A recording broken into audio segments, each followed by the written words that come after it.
তৎকালীন সময়ে এক মায়ের 7টি ছেলে এবং 2টি কন্যা সন্তান ছিল। সেই মায়ের বিবাহ হয়েছিল এক ভারতের ছেলের সাথে। মা ছিল বাংলাদেশি। বাংলাদেশে তখন হিন্দু মুসলমানদের লড়াই চলছিল। বাংলার হিন্দুরা পর্দা পার করে ভারতের বর্ডারে পা দিচ্ছিল। এর মতো সময় এক হিন্দু মা তার কন্যা সন্তানকে ভারতে পার করে দেয়, কিন্তু তিনি আর আসতে পারেন না। সেই কন্যা সন্তানটি এক ভারতীয় যুবকের সাথে সাক্ষাৎ হয়। সেই মেয়েটির নাম ছিল বালা। বালা ছিল অতি সুন্দরী আর রূপবতী। ভারতীয় যুবক ছিল নাড়ু। যুবককে শ্যামবর্ণ এবং লম্বা, আর বালা ছিল অপরূপ সুন্দরী। মাথায় একরাশ ঘন চুল কোঁকড়ানো কোমর থেকে হাঁটু পর্যন্ত। তাদের মধ্যে প্রেম হয়ে যায়। তারা ছিল একটি অল্প বয়সী বালা। বালা ছিল 9 থেকে 10 বছরের নারী, 14 বছরের যুবক। তাদের বিবাহ হয়, একে তাদের সন্তান হয়। প্রথম সন্তান হয় ছেলে, পরে মেয়ে। সন্তান ছিল অতি মেধাবী। সে 7 ভাই বোনের সংসার থেকে একটু আলাদা। সবসময় সে কেরিয়ার নিয়ে ভাবত, আর বাকি সব ছেলে খেলার মতো জীবন কাটাত। বড় ছেলের সন্তানটি পড়াশোনা করে ডাক্তার হলো, আর মেজ নিরক্ষর। সেজ ছেলেটি মাধ্যমিক পাস। তারপরে ছেলেটি নিরক্ষর। সবচেয়ে ছোট ছেলেটি 8 পাস। সব থেকে বাবা মার প্রিয় ছেলে ছিল ছোট ছেলে। তার নাম ছিল রাজ। সেও বাবা মাকে মন প্রাণ দিয়ে ভালোবাসত। তার 14 বছর বয়সে বিবাহ হয়েছে। আর বাকি সব ছেলে মেয়েরা বিবাহ করে যে যার মতো থাকে। ছোট ছেলেটির কাছেই বাবা মা থাকত। ছোট ছেলেটির বউ শ্যামবর্ণ এবং অল্প বয়স, সকলের ছোট। ছেলেটির বাবা পছন্দ করে তাকে নিয়ে আসে, কিন্তু ছেলেদের সাথে একটু মানানসের গণ্ডগোল ছিল। কেননা ছেলেটি ছিল লম্বা, একহারা চেহারা এবং ফর্সা। তবুও তিনি কিছু বুঝে নিশ্চয়ই বৌমা করে নিয়ে এসেছেন এই একহারা মেয়েটিকে। তবে ছোট ছেলেটি 2 বছরের মাথায় এই কন্যা সন্তান হয়। তার নাম আদর করে রাখা হয় লক্ষ্মী। ভাদ্র মাসে তাদের ঘর আলো করে আসে। অনেক জমি জায়গা, গোলা ভরা ধান, গোয়াল ভরা গরু, ছাগল, ভেড়া, এ যেন এক অপূর্ব দৃশ্য। ঘরে আসে কন্যা সন্তান এবং গোয়ালে গরু ছাগল সকলের যেন ছেলে সন্তান হয়। তাই সাধ করে তিনি নাম রেখেছিলেন আমার লক্ষ্মী, আর বলেছিলেন তোকে আমি সোনায় মুড়ে রাখবো। কিন্তু সেই দিন আর আসলো না। এমনই একদিন ছোট বৌমার ভাইয়ের বিয়ের নিমন্ত্রণ আসলো, আর তাদেরকে যেতে হবে।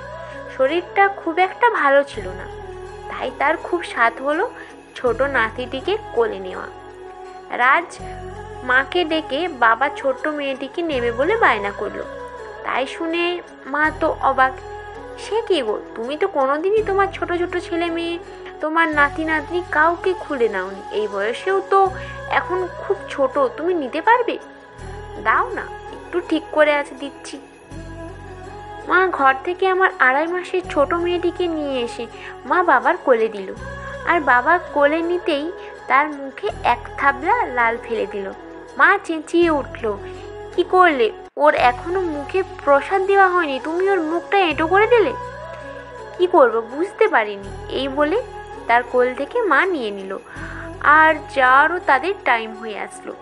বৌমা প্রণাম করতেই বাবা বলে উঠলেন, তাড়াতাড়ি চলে এসো, আমার শরীরটা খুব একটা ভালো লাগছে না। ঠিক আছে বাবা, তাই বলে তারা রওনা দিল।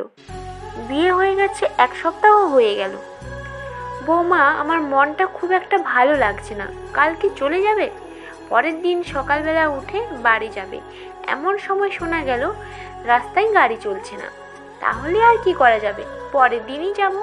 সেদিন যেন মনটা খুব একটা ভালো লাগছে না, খেতেও মনে হচ্ছে না। মাথার উপর দিয়ে কাক ডেকে চলেছে।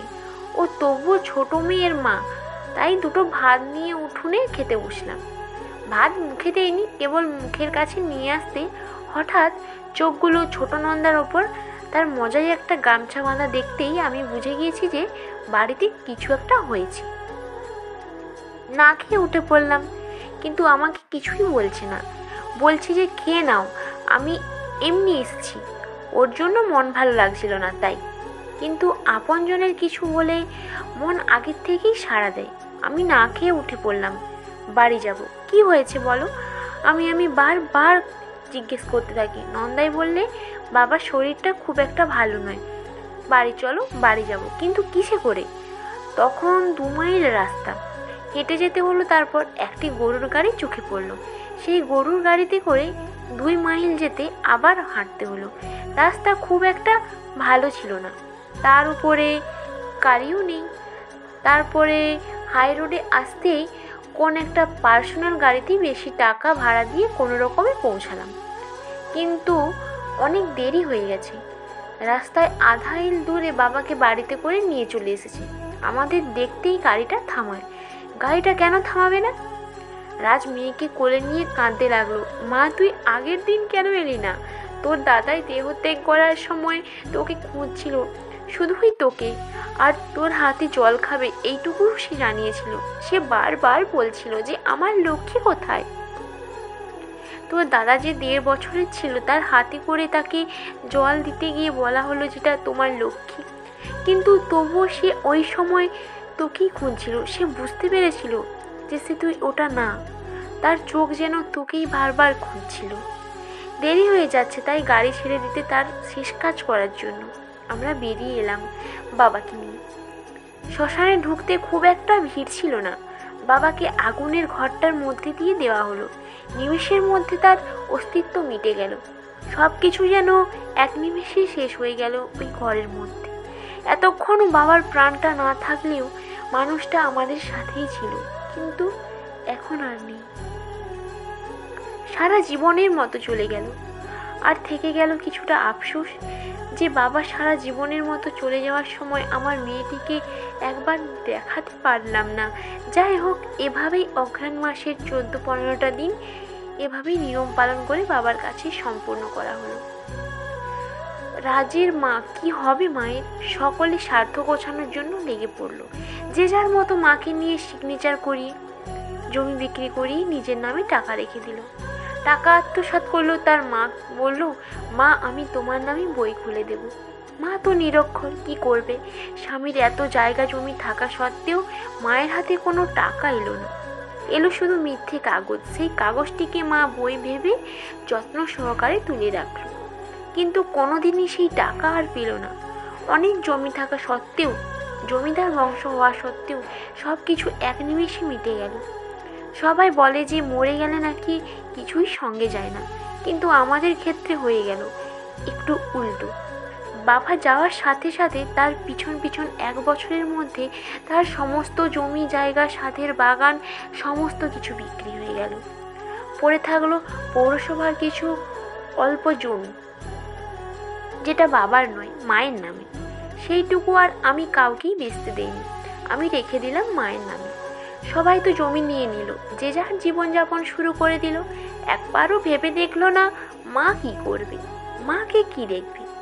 আমিও তখন অত বুদ্ধিমান নই, আমার অতি অল্প বয়স, আমার একটি মেয়ে হয়েছে, তবুও মাকে দেখতে লাগলাম। মা আমার কাছেই থাকলো। পৌরসভার ওইটুকু জমি বেচতে দেওয়া হয়নি বলে নিত্যদিনের ঝগড়া শুরু হতে লাগলো। এমনকি বাড়ির মিটার সিজদার ঘরে থাকায় আমার ঘরের কারেন্টও কেটে দিল, সাথে সাথে মায়ের ঘরের কারেন্টও কেটে দিল। কি ধাক্কা মেরে ফেলে কপাল ফুলিয়ে দিল। এই জন্য কি মা সন্তান জন্ম দেয়? যে একদিন ছেলে মেয়ের হাতে মার খেতে হবে বলে? খাবার নয়। আমার ছোট মেয়ে গরমে ছটফট করতে লাগলো। যাই হোক করে কষ্ট করে আমি একটা মিটারের ব্যবস্থা করলাম। এখন আমার ঘরে 3টি মেয়ে, সাথে সাথে মাকে নিয়ে 4টি মেয়ে আমার ঘরে। কেউ যদি জিজ্ঞাসা করে তোমার কটা ছেলে মেয়ে গো, আমি বলি আমার 4টে মেয়ে। 4টে মেয়েরই বিদায়ের ব্যবস্থা তো আমাকেই করতে লাগবে। সবাই আমার কথা শুনে হাসে। আমি সত্যি বলছি, এটা কেউ বোঝে না, সবাই মনে করে আমি উপহাস করছি। বাবা মারা যাওয়ার পর আমার মায়ের দায়িত্ব আমার একার। লোকজন, আত্মীয় স্বজন, বন্ধু বান্ধব সব কিছুই যেন আমার ঘাড়ে এসে পড়েছে, আর আমি তো সুস্থভাবে পালন করছি। তবুও এ সমাজ স্বার্থপরের মতো চলে। সবাই মনে করে যে মা আমার কাছে আছে, তাই মা সব কিছু যেন আমাকেই লিখে দিয়েছে। সব কিছু বলতে পৌরসভার, যার মধ্যে 11 কাঠা মদার নামে, সে সেখানে বাড়ি করে মজাতেই আছে। এমনই একদিন মায়ের স্ট্রোক হলো, বিছানায় সহ্য হলো। মায়ের পিছনে প্রচুর খরচা করেছি আমি, নিজের ব্যবসার টাকায় মাকে ম্যাসাজ করে সুস্থ করে তুললাম। মা লাঠি হাতে করে একটু একটু করে চলতে পারত। হঠাৎ একদিন বড়দির বাড়িতে বেড়াতে যাব, এমনই বায়না করলো। আমি গাড়ি ভাড়া করে পাঠিয়ে দিলাম। ওখান থেকে নদার বাড়ি গেল। ওদের বাড়ি গিয়ে মায়ের আবার স্ট্রোক হলো। 3 দিন হলো লোকের মুখে শুনি, ডাক্তারের কাছে নিয়ে যায়নি, খাচ্ছে না। যখনই আমার কানে আসলো আমি ছুটে গেলাম মায়ের কাছে। বাবার আদরের নাতনি লক্ষ্মী এখন প্রেগনেন্ট। আমি কিছু বুঝতে না পেরে মেয়ের জন্য মৌসুমি বেদানারি নিয়ে এসেছিলাম, সেখান থেকেই মায়ের জন্য নিয়ে গেলাম এবং আমার বৌমাকে 2টো মৌসুমি চেপে রস করে খাইয়ে দিল। মা খেয়ে নিল, কিন্তু বৌদি আমাকে বারবার বারণ করছে যে খাবে না খাবে না। হয়তো বা মাকে খেতে দেয়নি বা খেতে দিত না। আমি মায়ের অবস্থা ভালো নয় দেখে হসপিটালে অ্যাডমিশন করলাম। মায়ের চিকিৎসার সমস্ত খরচা আমি দিলাম। তারপর একদিন মায়ের ছুটি হলো। আমার মেয়ের শ্বশুর শাশুড়ি কেউ নেই, ও আমার কাছেই আছে। জামাই বাইরে, ওর দায়িত্ব সব কিছুই আমরা। মা অসুস্থ, আর তো কেউ নেই। তোমরা বুঝে দেখো, 8 মাসে প্রেগনেন্ট, কখন কি হয়, কোথায় যেতে হয়, রাত দুপুরে কি হয়। আমরা যদি মেয়েকে নিয়ে হসপিটালে ছুটে রয়ে যাই বাড়িতে, তো কেউ থাকবে না। অসুস্থ মাকে 1 গ্লাস জল দেওয়ার কেউ থাকবে না, তবুও কেউ রাখার জন্য প্রস্তুত নয়। ওই অবস্থায় আমি আমার বাড়িতে আগে রেখে দিলাম এবং নার্স এসে মাখিয়ে লাগিয়ে যেত। আমি এসে টয়লেট পরিষ্কার করতাম, কেননা আমার বউ একা পারবে না, দুজনে মিলে একসাথে করতাম। ঘরে ডেটল, ফিনাইল, রুম স্প্রে দেওয়া হতো। আমার মেয়ের সহ্য হতো না। দিনে দিনে ওর শরীর খারাপ হতে লাগলো। ওর পেটে তো একটা বাচ্চা আছে। বাচ্চার ওজন কমতে লাগলো। ও খেতে পারছি না, কান্না করতে করতে ঘুমাতে পারছি না। সারা রাত মা চিল্লাচিল্লি সবাইকে ডাকতো। আমরা তো ঘুমাতে পারতাম না, তার সাথে সাথে ও ঘুমোতে পারতো না। জামাইকে ফোন করলো। জামাই বাড়ি আসতে ও তার নিজের বাড়িতে চলে গেল, যেখানে ওর কেউ নেই, শুধু জামাই আর ও। ওখানে রাত বিরতি কী হয় আমাদের মাথায় থাকতে চিন্তা ও টেনশন। চিন্তায় ওরও শরীর খারাপ হতে লাগলো। ডাক্তারের কাছে চেক আপে গেছে, চেক আপ হয়ে গেল, ওজন কম। এভাবেই একদিন নানা চিন্তার মধ্যে ভগবান যেন বিচার করে রেখেছে। আমার ছোট মেয়ের বিয়ে ঠিক হলো, রেজিস্ট্রি হয়ে গেছে, বিয়ে হবে, আমার মেয়ের বাচ্চা হবে, তারপরে ওর বিয়ে দেওয়া হবে। এটাই পরিকল্পনা ছিল। ভগবানের এমন খেলা, তোমরা দেখো আর বিচার করো। ভগবান যা করে মঙ্গলের জন্যই করে। লক্ষ্মী বাড়ি চলে গেল, যেখানে কেউ নেই। 7.5 কাঠা জমির ওপর বাড়ি। এত বড় একটা বাড়িতে আমি একা। আমি খেতাম না, শুধু চিন্তা করতাম কি হবে, কোথায় যাব, কি করব। রাত দুপুরে যদি কিছু হয় কি করব, শিশু হবে, যদি ওখানে নিয়ে না যায় মা তাকে দেখবে, ওর কোনো অসুবিধা হবে না তো। নানান চিন্তা। তার উপরে মানুষ বলতো অসুখ হলে নাকি আঁচি বাড়িতে নিয়ে যেতে নেই। আপনার নাম চিন্তার মাঝে আমার সেজো মাসি, তার 3টে ছেলে চাকরি করে, 3টে বৌমা, তারাও প্রেগনেন্ট, আরেকটি ছোট বাচ্চা আছে তাদের বাড়িতে। তবুও দাদারা সবাই আলোচনা করে, মাসিমাকে বলে আমি নিয়ে আসবো, 1 মাস আমি করে দেবো যদি সেরকম হয়, তুই চিন্তা করিস না। যাই হোক, এই দুঃসময়ে সবাইকেই চেনা যায়। মাসি বলাতে আমার কিছুটা হলেও একটু শান্তি পেয়েছিল। কিন্তু আমার মাথায় অন্য চিন্তা, যার জন্য আমার স্বাস্থ্য ভালো যাচ্ছিল না। মা বাবাকে কিছুই বলিনি, কেননা ওরাও চিন্তা করছে, ওদেরও শরীর ভালো নয়। আমার সাধ হলো আমাদের আত্মীয় স্বজন কাউকেই বলিনি, কেননা কি করে আসবে, যেখানে মা আসতে পারবে না, এখানে সকলে কি করে আসবে, তাই। কিন্তু আমার শ্বশুর বাড়ির আত্মীয় স্বজনদের সকলকেই বলা হয়েছিল। পাড়া প্রতিবেশী বেশ বড় শুরু করেই অনুষ্ঠান করা হয়েছিল। কিন্তু ওই যে মনে তো শান্তি নেই, শুধু চিন্তা, সেটা তো আর কেউ নিয়ে নিতে পারে না। এভাবেই দিন এগোতে লাগলো। আমারও ডেলিভারির টাইম এগিয়ে আসছে, কোনো কিনারা খুঁজে পাওয়া যাচ্ছে না। বিয়ে রেজিস্ট্রি হয়ে গেছে, ওর বিয়ে আগে আসছে। এমতে অবস্থায় ভগবান সহায় থাকলে যা হয়, বলে না জন্ম মৃত্যু বিয়ে তিন বিধাতা নিয়ে, তা আমাদের ক্ষেত্রেও একই ঘটনা ঘটেছে। দেখো, এরকম চিন্তা করতে করতে এমন একটা দিন আসলো, আমি ঠান্ডার টাইম অঘ্রাণ মাস রোদের মধ্যে চেয়ার নিয়ে ঘন্টার পর ঘন্টা একাই বসে থাকতাম আর চিন্তা করতাম আমার পাশের বাড়িতে বৈষ্ণবী পিসিমা আছেন। তিনি বলতেন, বৌমা তুমি চিন্তা করো না, সব কিছু ঠিক হয়ে যাবে, ভগবান তো আছেন, ভগবানের ওপর ভরসা করো। তা সত্যি ভগবান যে যা করে মঙ্গলের জন্যই করেন। আমি ওই দিন দুপুরে উঠোনে বসে আছি, মাথার ওপর দিয়ে কাক ডেকে যাচ্ছে। আমি পিসিমাকে বলছি, পিসিমা জানি না কেমন আছে আমার ঠাকুমা, আমি তো ফোন ঘরে ফিরে এসেছি, আমার জন্য কিছুই ভালো লাগে না। ফোনটাও হাতে করে নিয়ে আসি, না জানি নাকি ফোন করছে। এই কথা বলছি আর পিসিমা বলছে, তুমি ঘরে যাবে তখন ফোন করে নেবে, ঠিক আছে? তারপরে বিকাল হলো, আমার স্বামী বাড়ি ফিরলো, আমি ঘরে গেলাম।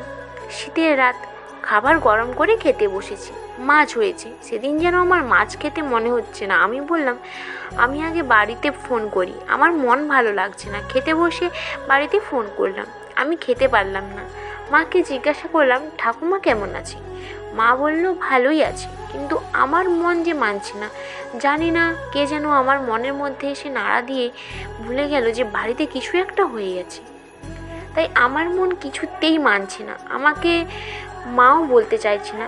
মা বলছে, ঠাকুমা অসুস্থ থাকলে সবাই তো দেখতে এসেছে, তোর বিশ্বাস না হয় তুই মাসিমাকে জিজ্ঞাসা কর। মাসি কথা বলার পরও আমার মন যেন স্থির হচ্ছে না।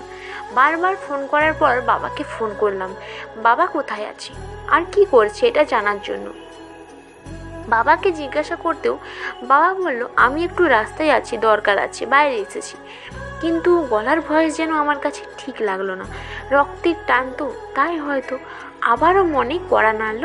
শীতের রাত, 9:30 বাজে, বাবা রাস্তায়। বাবা জানে কার সাথে কথা বলছি। কোনো একটা কাগজ নিয়ে আমার মনে আরও সন্দেহবীজ রোপণ হলো।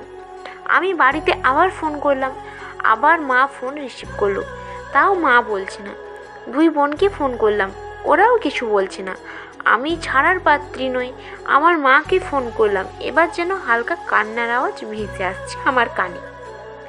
মা ঠাকুমার কাছ থেকে অনেক দূরে আমার সাথে কথা বলছি, তবুও আমি বুঝতে পেরে গেলাম এ যেন পিসির কান্নার আওয়াজ। তারপর আর আমাকে খবরটা না দিয়ে পারল না, ঠাকুমা আমাদের ছেড়ে চলে গেছে, আমার এবং আমার বোনের রাস্তার ক্লিয়ার করে। ভগবান ঠাকুমাকে তুলে নিয়ে নতুন অতিথিকে স্বাগত জানাবে। এ যেন লীলা। যে ঠাকুমা প্রায় 20 বছর ধরে অসুস্থ ছিল, সেই ঠাকুরমা আমাদের ছেড়ে পরলোক গমন করল। এ গেল মৃত্যুর কাহিনী। স্বাগত ঠাকুমার এভাবেই নিয়মকানুন পালন করা হয়েছে। বাবা অতিথি নেমন্তন্ন করতে বেরিয়ে পড়েছে, আমাদের বাড়িতে এসেছে নেমন্তন্ন করতে। যদিও বা আমরা খাবো না শ্রাদ্ধ বাড়িতে, যেহেতু গর্ভে সন্তান আছে তাই। তবুও বাবা যেন আমার কাছে এক দেবদূতের মতো এসেছে। আমি যেন কিছুটা শান্তিতে নিঃশ্বাস নিতে পারছি। ঠাকুমা মারা গেলে সেই রাতে আমাকে ফেলে পারছে না যেতে আমার স্বামী। আমার বুনুর বিয়ের বছর, তাই ওই রাতে ওর স্বামীও যেতে পারছে না। আবার কপালটা এমনই, আমার ছোট বোনু যে সে থাকে মাসির বাড়িতে অনেকটা দূরে, সেও আসতে পারছে না। বাবার দরকারের সময় আমরা যেন কেউই বাবার পাশে দাঁড়াতে পারলাম না। এজন্য আমার কাছে এক বড় আফসোস। আমি বারবার কান্না করতে আমার মেজ বোনের বর গেল সব বাধা অতিক্রম করে। আমার ছোট বোনু সেজে মাসির সাথে সেই রাতেই আবার কাছে এসে পৌঁছলো। এতে যেন আমি একটু শান্তি পেলাম। 14-15 দিন খাওয়া দাওয়ার দিনে আমার পাশের বাড়ির লোকদেরও নেমন্তন্ন ছিল, কাকা শ্বশুরের নেমন্তন্ন ছিল। এক কথায় অনেকেই আমাদের বাড়িতে নেমন্তন্ন যাবে। আরে আমি একা কি করে থাকি, কিন্তু আমার শ্বশুরবাড়ির লোকেরা আমাকে যেতে দিতে রাজি নয়। কাকিমার শাশুড়ি বললেন, বৌমা ওই বাড়িতে গিয়ে খাওয়া উচিত নয়, না যাওয়াই ভালো। এক কথায় যেতে না দেওয়ার ইচ্ছে। যাই হোক, সকলের বাধা অতিক্রম করে আমাকে তো যেতেই হবে, কেননা আমার স্বামী বাজার করার জন্য সকালবেলা বেরিয়ে পড়েছি, আর আমি দুপুরবেলা আমাদের পাশের বাড়ির জ্যাঠামশাইদের সাথে যাব। দিনের সকালবেলায় যে সমস্ত কাজ থাকে মায়েদের, সব মিটে যাওয়ার পরেই আমি যাই। 1টা-1:30টার সময় আমার এতটা পরিমাণে ভয় হচ্ছিল, মানে আমি 1:30টা থেকে রাত্রি 10টা পর্যন্ত 1 গ্লাস জলও গ্রহণ করুন বা একটা দানাও দাঁতে কাটিনি। সকলে বারণ করা সত্ত্বেও আমি জোর করে এসেছি। যে রাত্রি যখন 10টা বাজে তখন আমার মা মাসিকে বলল, তোরা দুটো সিদ্ধ ভাত করে আমার মেয়েটাকে দে। আমার মেয়েটা যে কখন এসেছে তখন থেকে খাইনি, আর তোরাও তো খাস না শ্রাদ্ধ বাড়িতে। আর আমার খিদে যেন আকাশছোঁয়া হয়ে গেছে। বাবা কালা কেঁদে নে আলাদাভাবে মাছদের জন্য এবং আমার জন্য। তোদের তস হয়েছে না। আমি 4টে নিয়ে খেতে লাগলাম আর বুনুকে বলতে লাগলাম, এগুলি কাউকে দিবি না, আমি খাবো। অথচ 3টে কালাকাঁদ খাওয়ার পরে আর খাওয়ার ক্ষমতা হলো না আমার। জল খেলাম। মাসির ভাত খাওয়া হয়ে গেছে, অল্প একটু খেলাম। পরের দিন আমার ডাক্তার দেখানোর ডেট। ডাক্তারের কাছে গেলাম। ডাক্তার চেক আপ করে বলল ফটো করতে হবে। পরের দিন ফটো করতে গেলাম। ফটো করতে গিয়ে আমার খুব অসুবিধে হচ্ছে, পিঠ যেন ফেটে আসছে। আমাকে কয়েকজনের আগেই ফটো করে দিল। দিনের দিন তো আর ফটো দেবে না। তারপরের দিন ফটো দিতেই ডক্টরকে দেখালো। ডক্টর বলল জল কমে গেছে, ইমিডিয়েটলি অ্যাডমিশন করাও, বাচ্চার ওজনও কমে গেছে। যাই হোক, পরদিন অ্যাডমিশন হলাম। 11টার সময় অ্যাডমিশন হলাম। 4:30 নাগাদ আমার ফুটফুটে একটি ছেলে হলো। বাবা মা যেন চোখে জল ধরে রাখতে পারছে না, আনন্দে কান্না করছে। এ যেন এক অদ্ভুত খেলা ভগবানের। শোকের ছায়া ভুলিয়ে দিয়ে এ যেন আনন্দের উৎফুল্ল দিন দিয়ে দিল ভগবান। মনে হলো এক নিমেষে যেন সব অন্ধকার সরে গিয়ে আলোর দিশা আমরা খুঁজে পেলাম। সকলে খুব খুশি। আমার মাসি শুনে আর থাকতে পারলাম না। আমার কাকা শ্বশুর মশাই, আমার ভাসুর, সকলেই যেন ছুটে আসলো, কেননা আমাদের বংশী সকলেই নিয়ে। আমাদের ভাসুরের 3টি মেয়ে, আমার ননদের 2টি মেয়ে, আমার মায়ের 3টি মেয়ে, 1টি ছেলে হয়। আরও যেন আনন্দ। আমার বাবা মা এবং আমাদের ঝুড়িতে ভগবান বেশি করে ভরে দিল। সব কিছু ঠিকঠাক। 5 দিন বাদে বাড়ি ফিরে এলাম। এ যেন নতুন সকাল। এ তো গেল জন্মের কথা। জন্ম, মৃত্যু, বিয়ে। বিয়ে ফাল্গুন মাসে ধুমধাম করে বুনুরও বিয়ে হয়ে গেল। জন্ম, মৃত্যু, বিয়ে সব কিছুই ভগবানের লীলা। যে লীলা একসাথে আমাদের সাথে ফুটেছে। অঘ্রাণ মাসের শেষের দিকে ঠাকুমা পরলোক গমন করল। পৌষ মাসের মাঝামাঝি আমার ছেলে পৃথিবীতে এলো এবং ফাল্গুন মাসের প্রথম দিকে আমার ছোট বুনুর বিবাহ সম্পন্ন হলো। আমাদের কাছের এই দিনগুলি ছিল এক ভগবানের আশীর্বাদ রূপী। এই দিনগুলি ভগবান আগে থেকেই লিখে রেখেছিল। তাই তো সব চিন্তার অবসান হলো। সব কিছু সুষ্ঠু এবং স্বাভাবিকভাবে সম্পন্ন হলো। সর্বশেষে সম্পূর্ণ হলো জন্ম, মৃত্যু এবং বিয়ে, 3 বিধাতা নিয়ে, ব্রহ্মা, বিষ্ণু এবং মহেশ্বর। এই যেন দুঃখ এবং সুখের জন্ম। সো বন্ধুরা, আমার আজকের এই গল্পটি আপনাদের কেমন লাগলো অবশ্যই কমেন্ট করে জানাবেন, আর একটি লাইক করে দেবেন। এরকম আরও নতুন নতুন গল্প পেতে হলে আমার চ্যানেলটি সাবস্ক্রাইব করে পাশের বেল নোটিফিকেশানটি অন করে দেবেন, যাতে নতুন নতুন গল্প আপনাদের কাছে সবার আগে পৌঁছে যায়। ধন্যবাদ আমার পুরো গল্পটা শোনার জন্য।